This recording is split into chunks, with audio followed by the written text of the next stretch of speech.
constitutional principles in relation to the rights of migrant workers to Social Security in Malaysia, adopting the human rights approach. This article is written by 3 authors. First author Nursyuhadawati Muhammad Amin.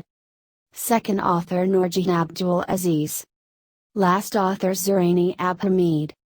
Contribution and originality of the study is that, this study contributes to the existing by examining the basic principles of human rights framework in relation to migrant workers. Enactment of the Social Security laws in Malaysia does not take into consideration the Malaysian Constitution's constitutional principles. Likewise, the Constitution itself does not specify the provisioning of Social Security rights. Nevertheless, 2 provisions are particularly relevant for the recognition of fundamental rights to the migrant workers in Malaysia: firstly, equality of treatment, and secondly, prohibition of slavery and forced labor. The concept of equality as enshrined in Article 8 of the Malaysian Federal Constitution states that all persons are equal before the law.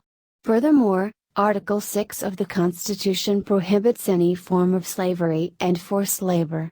Hence, any form of discrimination, slavery, and forced labor to migrant workers cannot be tolerated. First, this paper aims to examine the basic principles of human rights framework in relation to migrant workers. Next, this paper seeks to analyze these constitutional principles in the light of Malaysian Social Security laws. Due to the lack of constitutional provisioning on Social Security in Malaysian Constitution, this paper also examines the experience from the South African Constitution because Social Security in the country has been constitutionally protected.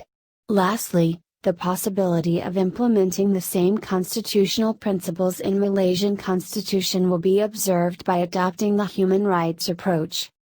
Thanks for watching this video of International Journal of Asian Social Science Volume 9 Issue Number 10.